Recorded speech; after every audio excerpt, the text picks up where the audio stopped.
Our speaker comes to us from Austin, where he has lived for just 2 years. He has a bachelor's degree in chemistry, a master's in business, and 2 years of training from Baylor College of Medicine. He is also passionate about individual health and well-being. He is currently active in the wellness sector as a wellness consultant, coach, author, and public speaker. In 2014, he did this. Think you're fit? Well, this Corpus Christi man might make you think again. Check it out. This is Mark Jordan setting the world record for most pull-ups within 24 hours. He finished 4,320 of them, all caught on video. That was last fall, but today Guinness World Records just confirmed he's your champion. And for the record, Jordan is 54 years old.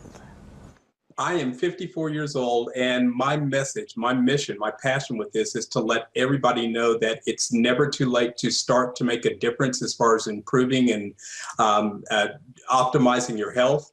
It took him a year to prepare, and he said strategy was key by pacing himself. Wow. Afterwards, he appeared as a guest on the Dr. Oz show to promote health and wellness at any age. He's here to speak with us about experiencing your personal best now. I present Mark K. Jordan. Thank you very much. First of all, thank you, Kathy, for that introduction. Really appreciate that. And thank you to all of you for being able to make it out here. And to be here for allowing me to be able to speak with you is truly an honor and a privilege. And whenever I woke up this morning and I saw that it wasn't raining for a change, I was thankful for two things. I was thankful, first of all, that the weather didn't keep you from coming here. And I was also thankful that the weather wasn't a reason for me to have a bad hair day. So I was happy for both. I don't see why people laugh at that, because this takes work, okay? All right? It's no accident here. That videotape that you saw there, it's hard to believe how quickly time flies. It's hard to imagine that that was actually 4 years ago, whenever that happened. And I also want to let you know today that whenever I was a track sprinter in my 20s, that was when I actually had my fastest speeds. And whenever I was a weightlifter and started that in my 30s, that's when I had my strongest physique. So in my 20s, I was my fastest. In my 30s, I was my strongest. But it wasn't until my 50s that I experienced my best. And people will often ask me, how in the world could something like that happen to you at that time? And my answer is always the same way it can happen to you. Your personal best. Your personal best in health and well-being. Right now. So why is that important? How is that done? And quite honestly, who am I to talk with you about this? I don't know what else. Okay. Well, as Kathy said, I have a strong science background and an advanced degree in business, which led me from a career in medical research to a job selling drugs, professionally. As a professional, I sold them to professionals like physicians and other healthcare people. I was in the pharmaceutical industry.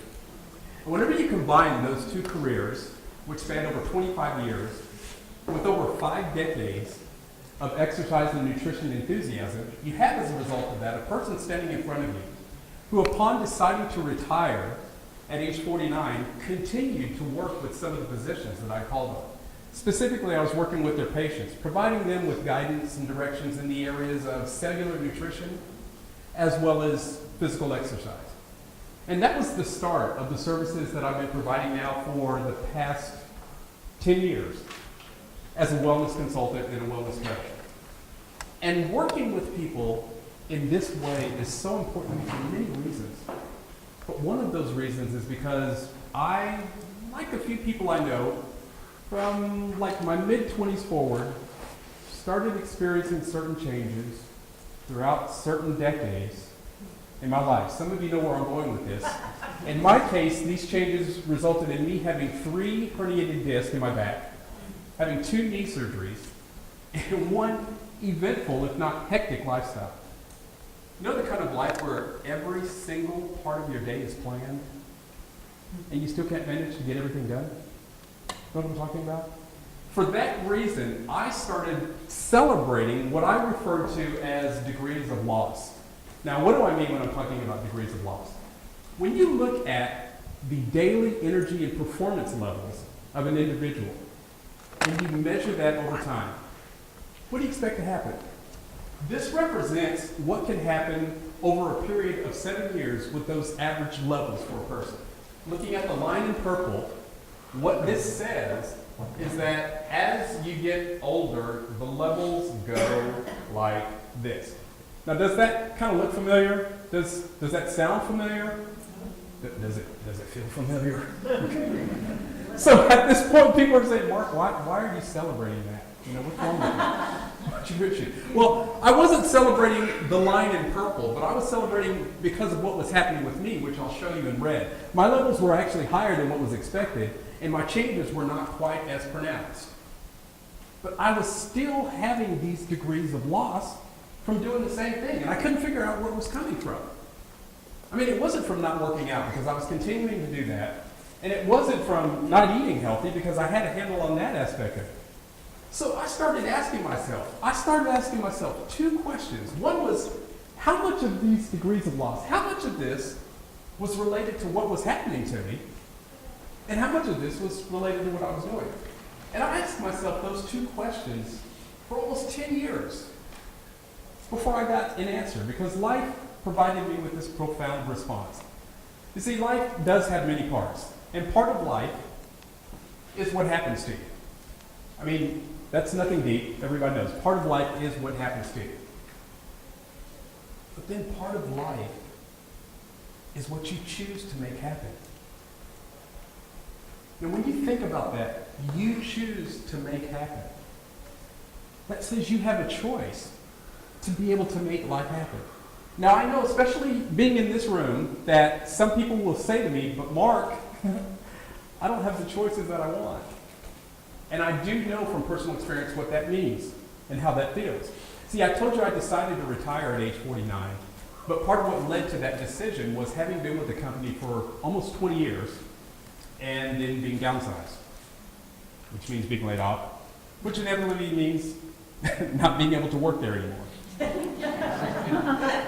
I figured it out. It just took a little while, okay? But an example, part of life is what happens to you.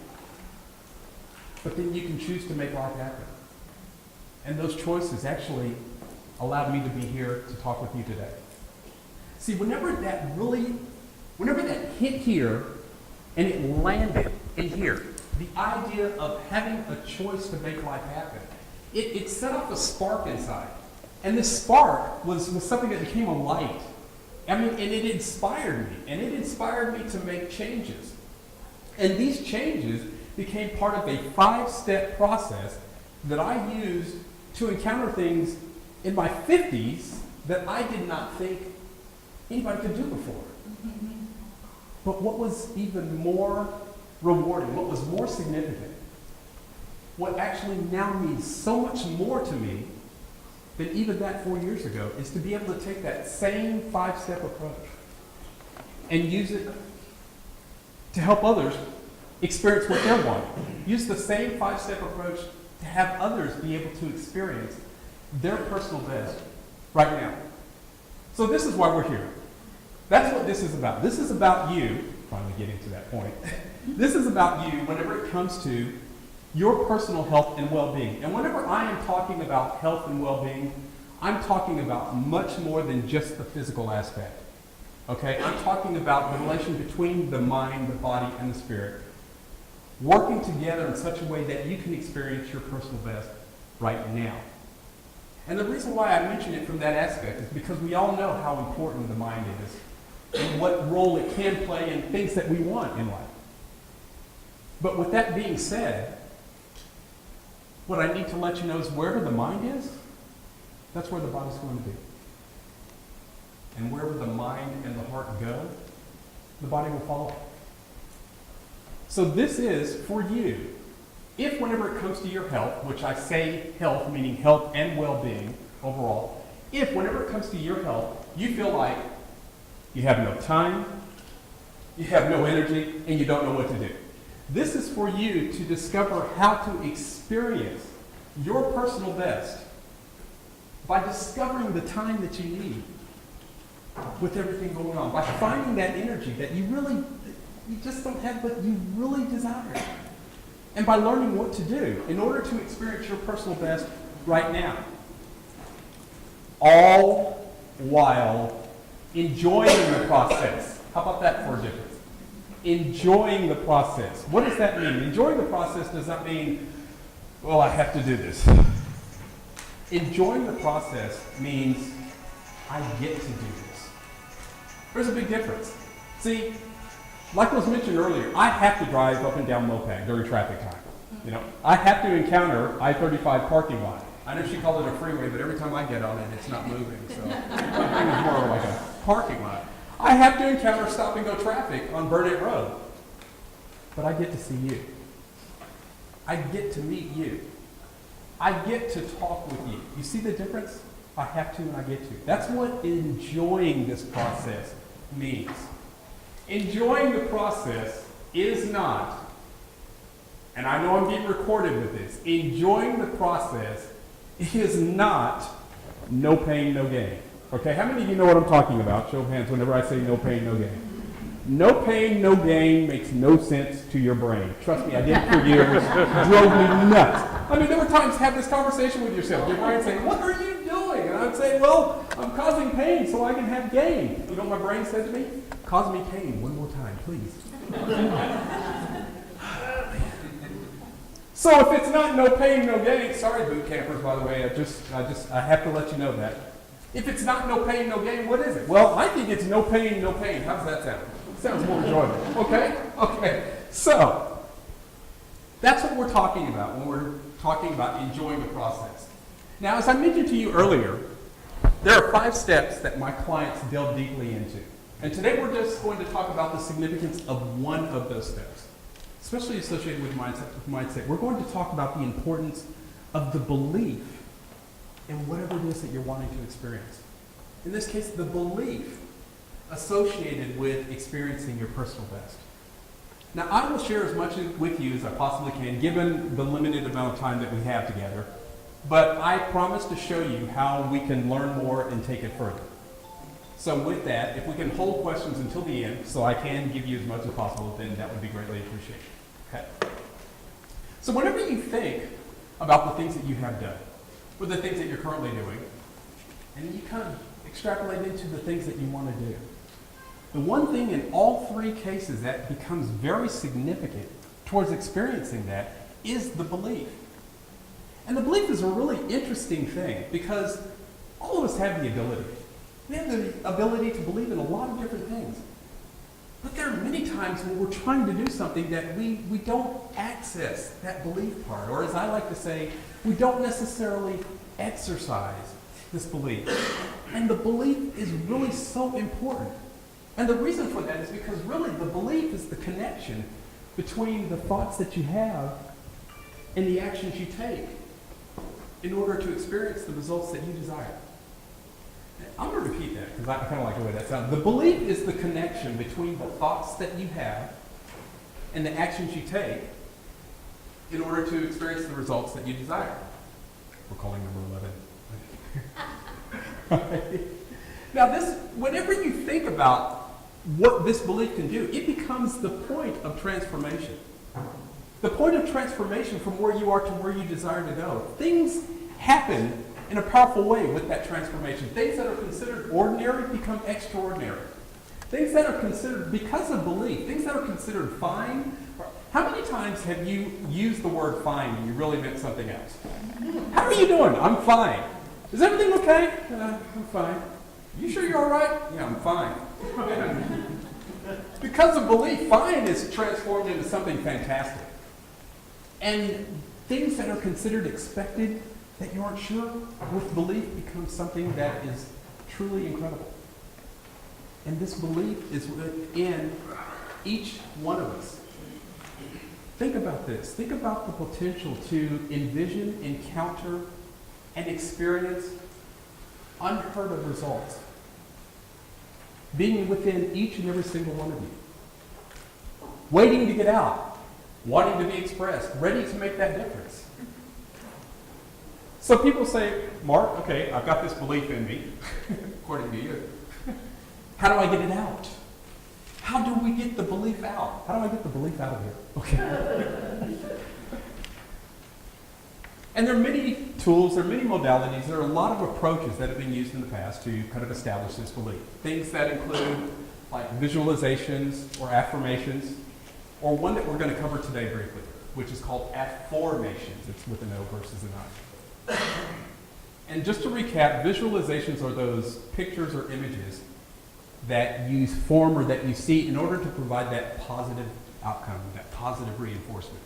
Affirmations are those statements that you say, see, or hear in order to provide that positive outcome. Affirmations, which is probably new to many of you, involve how we respond to questions. Okay, what does that mean? Whenever I ask you this question, are you ready for this? That wasn't the question. No, just checking. Whenever I ask you this question, why is the sky blue? Automatically, your mind searches. It searches for an answer. Whether you find it or not, whether you like it or not, it's going to search for an answer to that question. You have within you this natural, I call it a natural search engine that feeds into your subconscious. Upon feeding into your subconscious, your body has a response to this, and this response impacts your actions and things that are around you. And this becomes the results that become your life.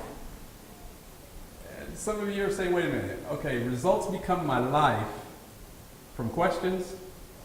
Really? Yes. Are you sure? Absolutely. And guess what? You've already been doing it. You just probably didn't realize it. And I'll give you an example. Kind of help me with this one. I want you to recall that one dreaded, infamous, hard to forget Monday. You know that one Monday that, I mean, from the very beginning, it started here and it went lower? Okay? You remember that day? You remember that day? You remember that? Somebody just said, wait a minute, you've only had one? How did you had more? So you remember that day? It started out with, let's say you oversleeping. Sleeping late because you slept through the alarm on the day that you couldn't afford to be late. Okay, so upon realizing that you slept late on the day you couldn't afford to be late, all types of things are going through your mind. What's the one question that's probably going through your mind at that time? Some form of this. Why is it that I happen to be late on the day that I can't afford to be late? Has that happened to you? Does that sound familiar? Well, keep in mind, whenever you're asking that question, your search engine is already going. It's already looking, whether you like it or not, whether you find the answer or not, it's already searching for an answer. And that sets the stage for the rest of your day. You start rushing around, trying to get out the door. You rush out the door, trying to get in the car. You rush in the car, you get pulled over. Okay, you don't have to admit that one. All right, I see. All right. But guess what? If you get pulled over, now you're definitely going to be late. And then that snowballs into what happens the rest of the day. The people who are ticked at you because they were expecting you to be on time. Now you're late. They don't care why you're late. They see that you're late. Remember that day because everybody looked at you differently? They didn't say anything to you?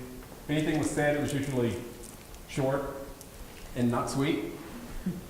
So what were some of the other things that may have happened on this infamous day? Let's say you went to lunch, you came back, on the way back, you ran out of gas. Okay, why'd you run out of gas? Well, because you were rushing this morning. You didn't stop and have time to get gas because you overslept to the alarm. So now you're going to be late again. You're real popular now, all right? They're looking at you like, so tell me, Mark, why do you even bother wearing a watch? You know, what's going on there? No matter how hard you work at it, no matter what you think about it, driving home, no matter how many times you turn, you always manage to get into the slowest lane. Wow. Due to traffic, due to detours, due to road construction, due to the flat tire that you might get. So you see where I'm going with this day, all right? And how it just went downhill. Now, what were some of the other questions that came to mind with some of these other events? See if these sound familiar. Why does this seem to happen to me? You know? Why me now? Interacting with everybody else who's very happy about you not being late or being late. Why can't I catch a break? With each one of those questions, your mind is searching. While it's searching, you're generating negative thoughts. While you're generating these negative thoughts, guess what they become? They become your life. And in the process of becoming your life, you feel stuck. So you know that this process does work. So let's try it again. I'm not going to take you through that, okay? But let's try it again. And I'm going to ask you 3 different questions. And after each question, I want you to repeat that question out loud. But when you repeat it, I don't want you to repeat it to me. I want you to repeat it as if you're looking at a mirror and you're asking yourself this question, okay? All right. And something else I want you to do is I want you to stand for this, okay? Oh boy, is he really going to do this? He's not going to be here next week, is he? Okay. Now, the first question, it's got 7 words, all right? I'm going to ask you to repeat this question. Don't worry about if the question is accurate. Just act like you're looking at yourself and you're asking yourself this question. Okay. So here's the first question. Why am I experiencing everything I want? Okay. Why, repeat this with me. Why am I experiencing everything I want? Now, I want you to think about that last part, those last 3 words, that everything I want. Think about that for yourself. What comes to mind whenever you think about everything you want? Some pretty neat things? I see some smiles out there. Are some of your smiles because you don't want to share what everything I want is? Is that what it is? Some pretty neat things come to mind. Let me try it one more time, just repeating this question, like you're asking yourself, why am I experiencing everything I want? Okay, here's the second question. 7 words again. We're on a theme here, all right?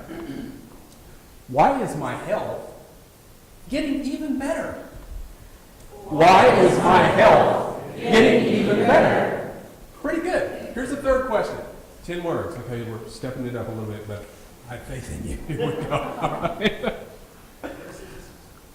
Why do I have the best people in my life? Why do I have the best people in my life? Okay. Thank you very much. Have a seat, please. Thank you. Okay. Now, I noticed something from the front, but let me ask you, did any of you out here notice kind of a difference in the mood, the mode, the way the room felt? How about within yourself? Was there a change, even if it was a slight change? Show of hands. How many of you felt just a little bit of a lift from doing this? Okay. You just asked 3 empowering questions. Empowering questions cause you to focus in on positive results. The only answers to empowering questions are either answers or experiences associated with positive self-esteem and positive self-image. And you want to know something else? You remember that voice of self-doubt that we all seem to have? It didn't kick in there. The reason why it doesn't kick in is because the voice of self-doubt responds to statements, but it doesn't interact with questions. Whenever you say something like, I'm experiencing everything I want, no, you're not. That was self-doubt. That wasn't me talking, okay? Or you say something like, my health is getting even better. Yeah, really? Okay. So whenever you ask questions, it doesn't kick in. So imagine being able to, on a regular basis, practice asking empowering questions. And these aren't the only 3. There are many types of questions you can ask, many that you can create. But imagine doing that all the time and having that voice of self-doubt become smaller and softer and smaller and softer. There were a show of hands here that let me know that some of you actually experienced a change just from asking these 3 questions. It didn't even take us a minute and a half to do this. That change that you experienced is the start of that transformation. That transformation in belief that we were talking about earlier. That same belief that is so important because it connects the thoughts you have to the actions you take for the results that you want to experience. The results that you desire. And whenever that belief is clear in vision, and whenever that belief is strong in feeling, there's no longer a question about what it is that you want. There's no longer a question about if you are going to receive whatever it is that you're wanting. The only question that remains to be answered is probably when. So, whenever we talked about this in the very beginning, I had mentioned that the belief is actually one of 5 steps that are part of a transformation that can lead to you experiencing your personal best. This is what my client's going to go through. If you are interested in some type of distance between where you are versus where you want to go, you have to go through some type of a process. Whether you're working with somebody or working on your own, it requires some type of a transformation. Now, sometimes doing it on your own, which it can be done, is something that can take a little bit longer and sometimes can be a lot harder. So, and speaking of a lot harder, why is it that there are many times that we feel like the only way to get the result that we're wanting is to call on the expert, to reach out and call on the expert to tell us what to do? In the process of telling us what to do, we follow a script and we kind of hope we get the right result. You know, it's kind of like, I'm not happy about the way I look, okay? I cannot do the things I want to do. I just don't feel too good. It's like we're saying we're broken. Come on, expert, please fix me. Tell me what to do. Well, I want to address that because I don't believe that anybody here, that any of us are broken. So, in addition to reaching out, what if you were able to reach inward into that part within you? Everybody goes, what part are you talking about? Well, first of all, that part that has been with you longer than any expert has been around you. That same part within you that's immediately connected to your strengths and your likes. The strengths of the things you do well, the likes of the things that you desire to do. That same part that's always pulling for you, always rooting for you. And it is not bounded by what is considered normal and what everybody else is thinking, because it's pulling for you. Think about it. What if you have that part from within working for you? Do you think it would make it easier or harder? Easier? Okay. Well, that's what this process does, okay?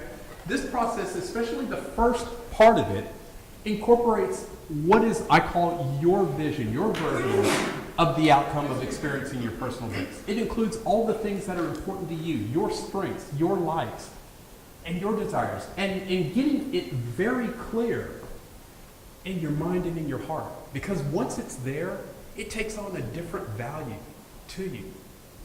Then establishing belief in that.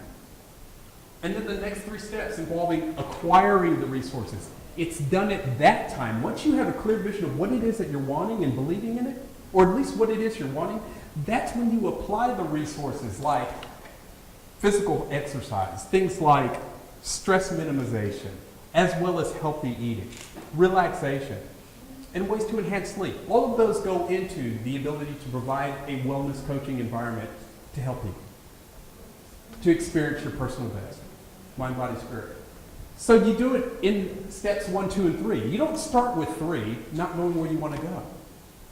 And then you combine those into step 4, which is to execute your personal plan. Why is it your personal plan? You help create the result, and it has your strengths and your likes in it.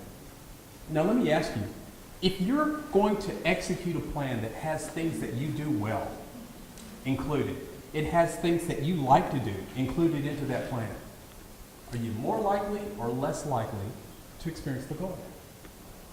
I think you're more likely, right? And then finally, the last one, which you probably can't see here, it says experience your goal. Now people ask me, why is it that you have that as a step there? Because there's certain things that occur whenever you're actually able to experience the goal. The first is the celebration, to be able to be present whenever you have that goal or that experience of your personal best and know just how wonderful that can feel for you. That's the first part of it. The second thing, which I always love to do, is have the comparison. The comparison between the experience and the virtual that you created in steps 1 and 2.